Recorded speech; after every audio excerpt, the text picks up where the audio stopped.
Drone video showing the damage left behind from Hurricane Ida in New Orleans. The Category 4 storm made landfall yesterday, swamping the Louisiana coast and ravaging the state's electrical grid.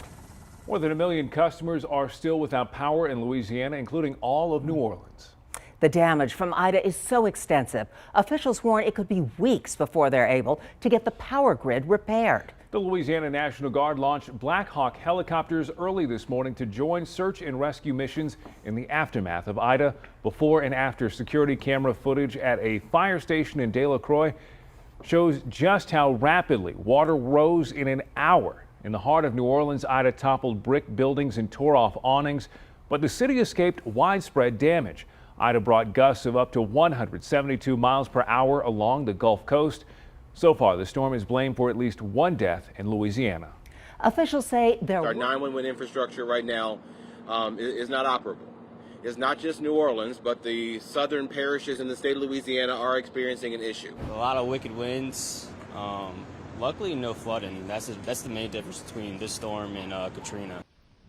Officials say they're working to use generators to pump storm water out and drinking water in. President Biden approved a major disaster declaration to expedite help for Louisiana.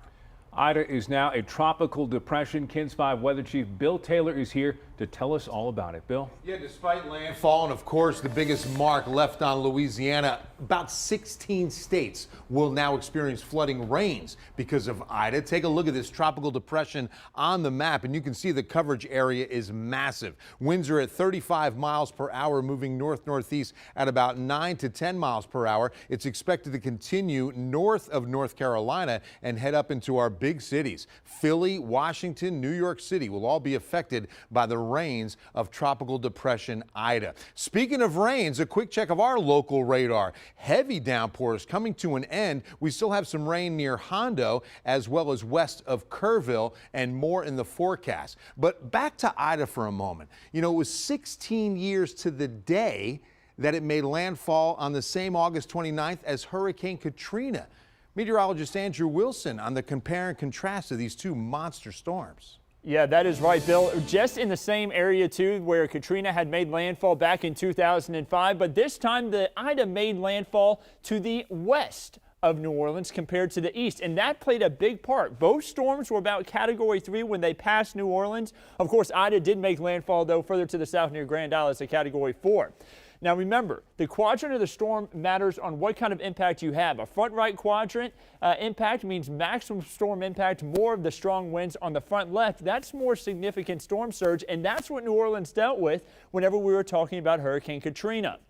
28-foot storm surge was recorded on the Mississippi Gulf Coast. That was the highest storm surge to ever hit the United States. That was then pushed west into an area called the Rigolets and then eventually Lake Pontchartrain. And that's where those levees were breached back during 2005 when Katrina made landfall, closer along Lake Pontchartrain, and then also for the intercoastal areas right there as well.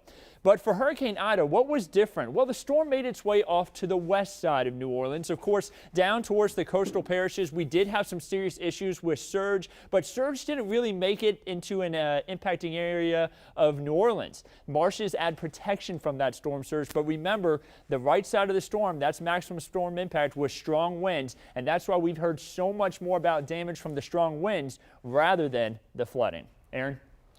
Andrew, thank you. Texas is deploying emergency resources to Louisiana to help with storm recovery. Governor Greg Abbott announced 1 helicopter, 30 fire engines, and more than 100 firefighters are on the way. The governor's office says it will continue to monitor aid requests and send additional help if needed.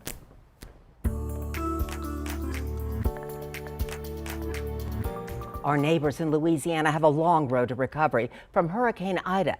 As Texans, we are always there for our neighbors, and that's why KENS 5 and our sister stations across Texas are joining forces for Texas Cares, Hurricane Ida Relief. The money raised will go to the American Red Cross Ida relief efforts. You can join us by making a monetary gift at kens5.com/donate. Scan the QR code, or you can text Ida to 210-366-0020. Thank you so much for your support.